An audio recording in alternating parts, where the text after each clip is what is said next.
Hi, everybody, and welcome to beautiful Ross-Ade Stadium. Tim Newton along with Pete Quinn and Kelly Kitchel as the Boilermakers get ready to take on the Wisconsin Badgers. You know, we could go through all the history, and they're showing right now a game on the Big Ten Network that we don't want to see, so we're going to kind of shield this one. It's the 2004 fumble game. But we're going to throw it out one time. Purdue has not beaten Wisconsin since 2003. That game was up in Madison. Have not beaten Wisconsin here at Ross-Ade since 1997. That was Joe Tiller's first year on the sideline, and the backup quarterback that day was a guy named Drew Brees. So, Pete Quinn, if you believe in the due theory, Purdue is way past due. I like the best thing you just said was we're not going to mention it again. I get so tired of hearing about that. And longest streak Purdue has losing to any team. I will mention my senior year we beat Iowa for the 21st year in a row. So as long as we're going to talk about streaks, we'll talk about that one. But if we're going to beat Wisconsin, this is the year to do it. When I look at these two teams on paper, I like our chances. I think Purdue, a couple years ago, we lost in triple overtime.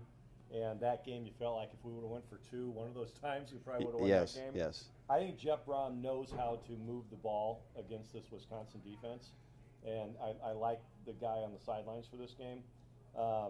And we match up. I look at our best players versus their best players, and I like our chances. Kitch, I think the starts in games are always important. I think today is really vital for both teams because Wisconsin's a team that we know if they get behind early, they're not going to be able to have a fast strike offense. That's not their MO.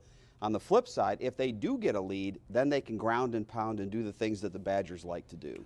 They can do that, but I don't think they're built as well this year as they have been in the past. There's no Jonathan Taylor. There's no Ron Dane. They don't have that guy that you'd hear, that's going to carry the ball 35 times a game and get 3 or 4 yards every time and then pop one. It's so you're right. I think that Purdue does need to get out early because they're even worse offensively when they're trying and they have to throw the ball.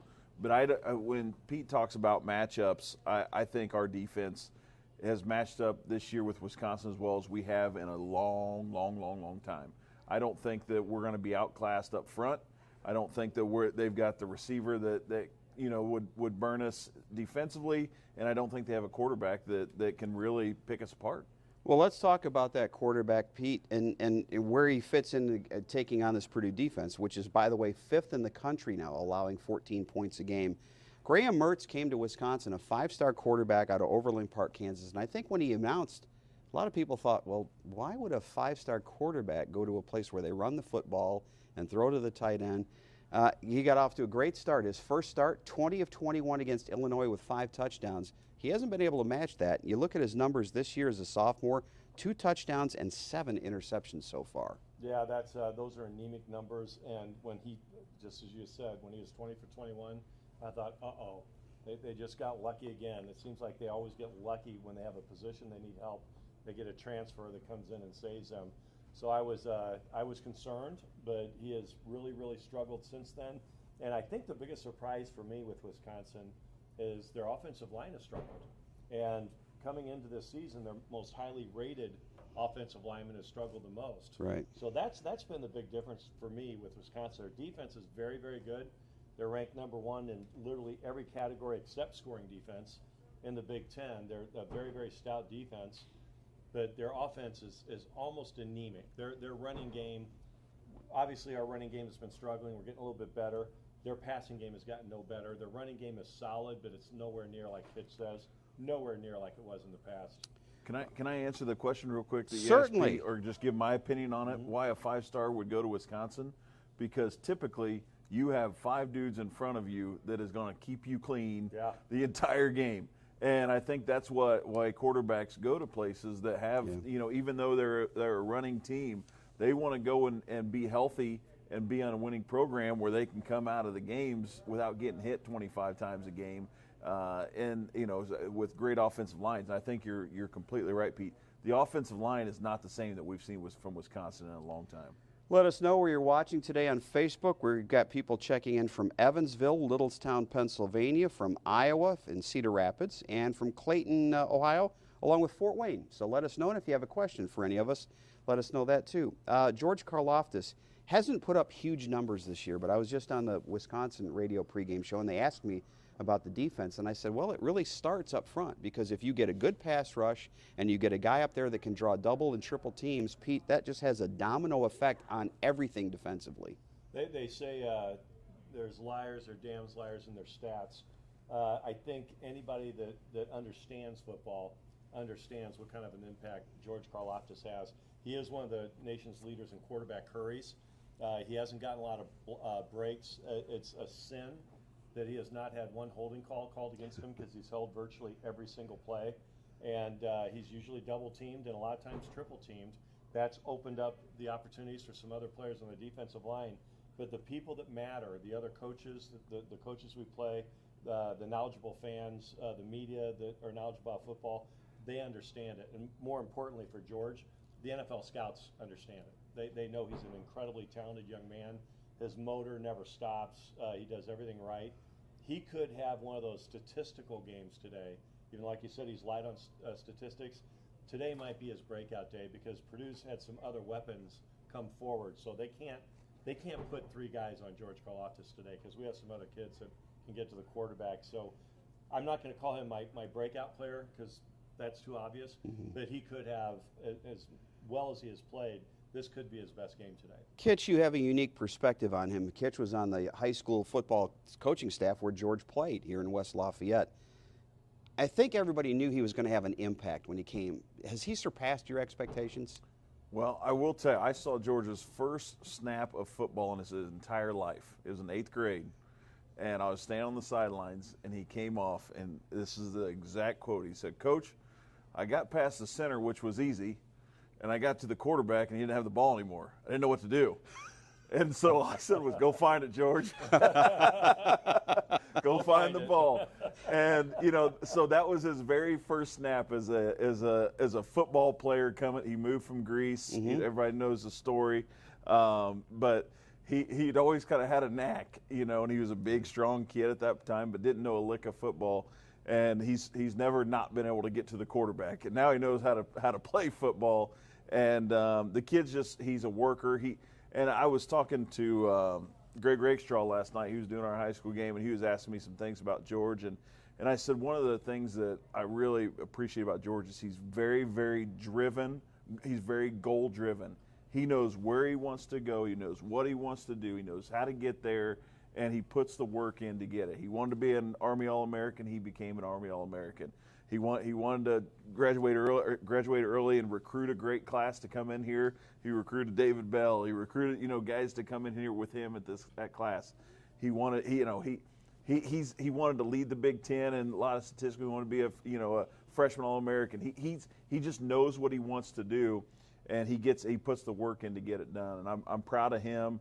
And you know, it's nice to see the rewards come to the kids that have that type of drive and commitment to football. And I think you're right. I think he's got a chance of being a real breakout, because now all of a sudden you got Lawrence Johnson, Branson Dean. Those guys inside are starting to reap the benefits from him, but you got to give them a little more attention. And we think DeMarcus Mitchell is healthy. That'd be great. He's more healthy than he was last week. He Right. only played 1 or 2 plays last week. He is expected to play a little bit more. Purdue's a little bit banged up defensively, although all the starters will play today. Some of them were limited in practice. The players that we know are not going to play today. Again, Xander Horvath is out. Hopefully getting him back in a couple of weeks. He's had an infection now in the leg that was injured in the UConn game. Garrett Miller is out today, Boilermaker backup tight end. And this may turn out to be something that's bigger than we think, but you never know. Chris Van Ekeren, who's done a nice job this year on kickoffs, is not going to play. Actually suffered a pregame warm-up incident last week against Iowa, where he stepped on a football and suffered a foot injury. So we're going to see Finneran on kickoffs today, but we also may see another kicker come in at some point if Finneran's not getting the job done. Yeah, I talk about you know me. That's one of the keys for me for every team is if you got a kid with a leg that can put it in and get those touchbacks. That's so valuable because it's so dangerous on kickoff returns. So that could be a difference maker today. And Ben Freehill is an Oklahoma State transfer, would be the next guy up. It was a difference last week we saw with yes. Iowa's starting field position towards the end was, inside our 20. Yeah, that's not what you want. No. Mount Vernon, Indiana. Hello, Houston checking in. Panama City Beach. Hillsdale, Michigan, Austin, Texas, and Troy, Ohio, Liberty Hill, Texas as well. So again, let us know. Let's flip to the other side, and deservedly so. David Bell has gotten a lot of attention this week. Lord thank the Hawkeyes for the way they tried to defend him last week, trying to defend him with one defender. That wasn't going to work.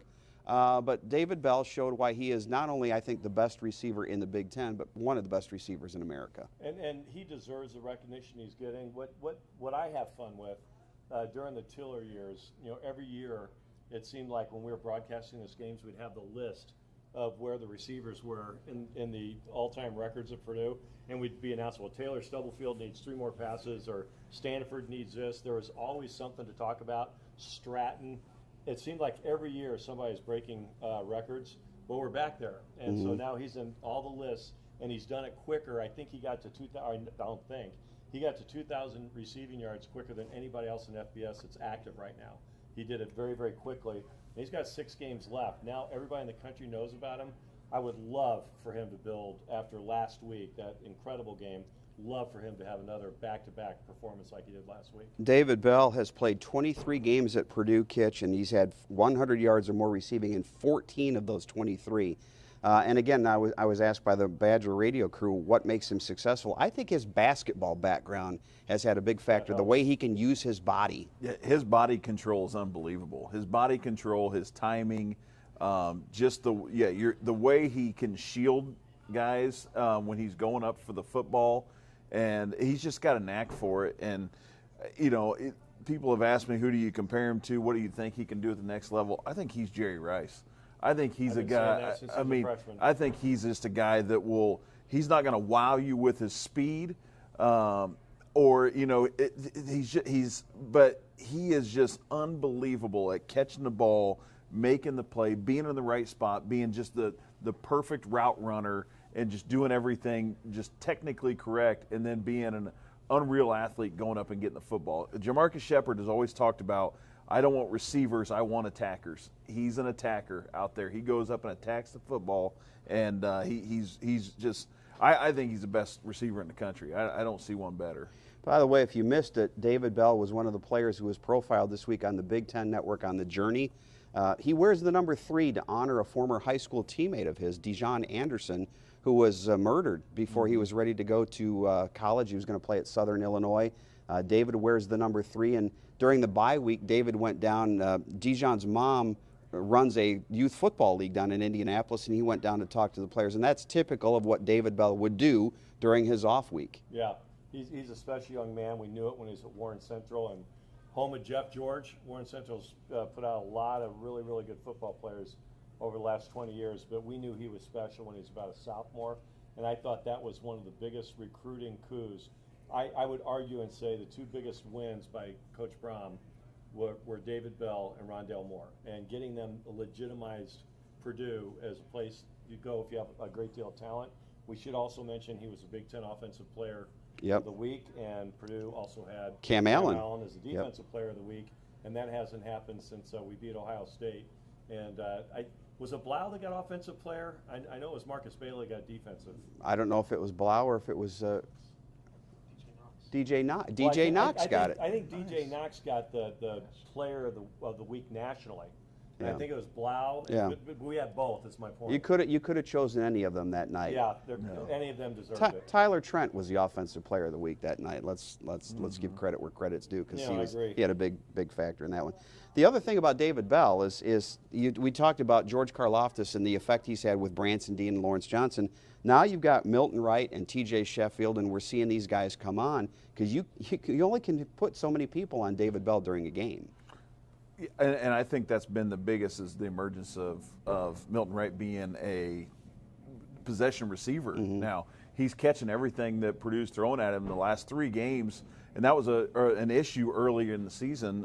He was making the difficult catches, but the easy ones he seemed to drop a few that kind of scratched your head. Now he's making them all, and I think he's been great. TJ, what a stroke of bad luck for him. I love that he went for it. And I love that what he did going for the pylon, but the ball came out and just a tough one on that one, but he's been terrific as well. Payne Durham. I mean, yeah, you can't just put one. And how Purdue does it with David Bell, they don't have him just at one spot. Right. He's an outside receiver on the right. He's an inside receiver on the right. Then he's on the left at both spots. Then they put him in motion. I mean, you can't just know where he's going to be at all times because he's all over the field. Well, if you're a chess fan, you're probably going to like today's game because you got Jeff Brom, who's masterminding the Boilermaker offense, and Jim Leonard, one of the best defensive coordinators in America. Since he took over Wisconsin's defense in 2016, they're #1 in the country in total defense and #5 in scoring defense. And it really starts with them, the linebacker play. Leo Chanel and Jack Sanborn make a lot of tackles and make a lot of things happen. Yeah, Leonard is Iowa game, and you saw the Iowa fans talking about David Bell. They say it with reverence and awe, but they hate him. And David Bell has become #1 hated person in Iowa football. Well, for me, Leonard, I felt like he played there for 12 years. Yep. And he always seemed to make a couple of really, either a punt return or an interception or a great tackle, but he was Purdue's biggest nemesis other than Rondane. And he's now their coordinator. And it doesn't often happen where a great college football player becomes a great coach. Mm-hmm. Leonard is a head coach waiting to happen. He understands defense. But saying that, I think Brom knows how to put up, devise a game plan for this Wisconsin defense. And it's going to be a different style, Kitch, because last week, as we mentioned, Iowa really never got out of what they did. They never adjusted. They do what they do, which ordinarily works, but didn't last week. This guy, you're going to see him bring 6 guys to the line of scrimmage, and 4 will come and 2 will drop, and you don't know where they're coming from. Well, that's what everybody's been talking about this week, that Iowa and Wisconsin both focus on the defense and the run, but those defenses are very, very different, vastly different. You've got Iowa, who's a bend, don't break. They want to keep everything in front. They do what they do. They stay what they do. Wisconsin's going to bring it from everywhere. They're going to jam you at the line of scrimmage outside. Then they're going to drop guys off, and they're going to bring defensive tackles trying to get in the slant, zone dogging, and do. I mean, they're going to bring a lot of different things, a lot of different looks at this Purdue team. So they are a defensive focus, but they're an attacking defensive focus, and it's night and day from what Purdue saw last week against Iowa. All right, let's catch up on our Facebook watchers. Danville, Kentucky checking in today. Sheridan, Indiana. Mills River, North Carolina. The good old south side of Lafayette. New Orleans. So I'm sure that they're partying down there, getting ready for the game.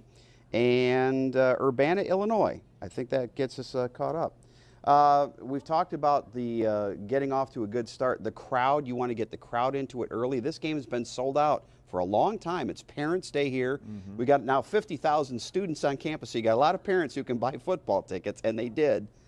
Pete, you want to get that crowd involved early and often today. That's not going to be a problem. This is the most meaningful game, in my opinion, the most meaningful game in Coach Brom's career here. The fans know it. They came early. We got here 5 hours ago. We just wanted to get here. I set up a chair and just absorbed the emotion. And there were so many fans already here. I think the crowd's going to be in it early and often. I think we haven't talked about it yet, but I think one of the keys to the game today is turnovers are always an issue. Last week, turnovers played a big part in that game. They play a big part in every game, but this Wisconsin team, we talked earlier, you, Kitch, and I, about the fact that this defense is playing unbelievably well, but isn't getting any turnovers. We look like turnover city compared to Wisconsin. I mean, they just don't get turnovers.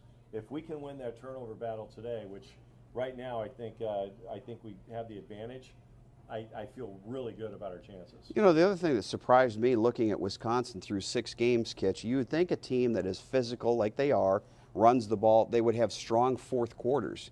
They've been outscored 79-27 in the fourth quarter this year. Now, part of that, you put a little bit of an asterisk there. 31 of those 79 points came from Notre Dame, so it was in one game. But even taking that away, they're still being outscored 48-27. You just don't expect to see that at the end of a game against a Wisconsin team. No, you don't. And I think that goes back to, I don't think that they are as stout up front as what we've seen. I think you're right. They're not able to grind out that clock like we've seen in the past. They're a different team this year up front offensively. So it's given other teams opportunities when their defense getting off the field, and giving other teams offenses opportunities in the fourth quarter. And usually when Wisconsin's got that lead, they're just going to grind it and grind it and grind it, and that you're not going to get the ball back, if there's 6-7 minutes left. And that's just not who they are this year. If you're looking at key matchups today, one of the places to look is on Wisconsin's offense. The tight end, Jake Ferguson, who has had 40 straight games with receptions against Jalen Graham. You remember what a great job Jalen did against Notre Dame's outstanding tight end. If he can do that again today, Purdue has a much better chance of winning. I think that's one of the keys of the game is Jalen. Jalen is, I talk about him probably too much, but Keena Turner, in my mind, was the greatest defensive end I've ever seen and had a prolific career for the 49ers. Jalen Graham looks like him, talks like him, walks like him. They're the same people. Jalen's just a little bit bigger. And Jalen's getting better and better every week. He is a difference maker, and everybody keeps predicting he's going to have a touchdown because he did against Illinois last year. I think today might be the day he actually does it. Boy, he had one in his hands last week. He had it. It was there. Oh, it was in his hands, and there was nothing but green and 80 yards in front of him And it last seems week. like that has to happen to you once, and then you'll never let that opportunity slip by again. Yeah, I guarantee he's had nightmares about that. I'm interested to see how this team's going to handle success. We saw it in 2018 when they beat Ohio State, and then you fell apart the next week against Michigan State. How will this team? And I firmly believe that the staff, the older players, they learned from that game, and they won't let it happen again. Because I've been involved as a coach. When you have older players that have been through something like that, they learn, and it's like we cannot let this happen again. We cannot. It's one of those where the players are all talking about the 24-hour rule over the weekend. Once that 24 hours of celebrating's over, we're done talking about Iowa. It's on because that Iowa game will be it'll be forgotten pretty quickly if we don't come out and perform this week. I will say this though: the Tyler Trent game, as we come to know, as Tim referenced it earlier. That was so emotional. It was. And so that's, I think we're comparing apples to oranges a little bit. That game last week, there wasn't any emotion. It was just Purdue outplayed a very good team. I don't know if they were really the second best team in the country, but they outplayed a very, very good team on the road. The Tyler Trent game, I don't think anybody, I think that we would have beaten the Colts that day, the way those players wanted to win that game for Tyler. So I have a different feel. I think this year's team's much better than that team. And I think Purdue, player for player, if you go down the line, we match up. I don't see any weaknesses. I don't see anything that Wisconsin can exploit. There's nothing we can exploit either, but the home field advantage and Coach Braum on the sidelines, I just feel really, really comfortable we're going to win this game. All right, we're going to get your picks here. Let's go through one more sweep of who's watching. Jensen Beach, Florida. Anna, Texas. Glad to have you along. Taylorsville, Kentucky. Boise, Idaho. I think it's our first Idaho stop of the year, so thank you for watching. Let's see here. That's it. So that gets everybody caught up. All right, give me a player, Mr. Quinn, on each side of the football. I'm going to go with Jalen Graham because I've been talking about him a lot today, and I think he is a difference maker. I think he's an all-conference player, and I think he's special. On offense, I'm going to go with the offensive line. I know I'm kind of breaking the rules a little bit, but the offensive line coming into the season was probably our biggest question mark. We've got 5 guys now that have started every single game, 7 straight games now. That experience, this is not the same line we had at the beginning of the year. They've gotten progressively better. I thought last week was their greatest game. I think if they can play at that level or even a little bit better than that, I think they will be the big difference maker on offense. All right, Kitch. I'm going to go with our inside backers, and with Jalen Alexander, Cajun Jenkins. Let's see how they can. They've got to hold up with the this Wisconsin running game. I think the D line will hold up on defense. I think the linebackers they got to clean up, right? So they're I think we'll hold guys up. Maybe they'll break a tackle, but they got to clean up inside. So I'm going to go with the 2 inside backers, and then offensively.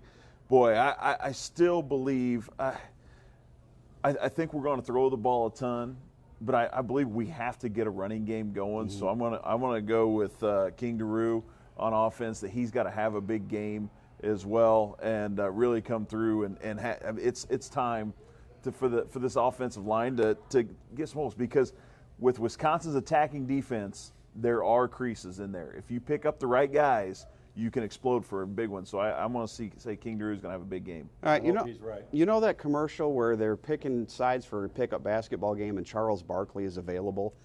David Bell's available, so I'm going to take him on the offensive side, and I'm going to take Cam Allen on the defensive side, the rating Big Ten Defensive Player of the Week. That's a good pick. So there you go. I feel pretty good about my selections today. Yeah. Hey, for Kitch and for Pete, this is Tim Newton. Don't forget to join us in a couple of weeks. The Boilermakers hosting Michigan State right here the first weekend in November. Until then, I would say come on down to Ross-Ade Stadium, but we have no more room for you today. So tune in today to us. You can catch us, by the way, if you go to the Varsity Network app from Learfield. You can get all of the Purdue games home and away, so you can do that no matter where you are. And you can also follow us today on the Purdue Athletics site on Facebook as we do the game. So for our crew, have a great day. Boiler up, hammer down. Boiler up. Boiler up.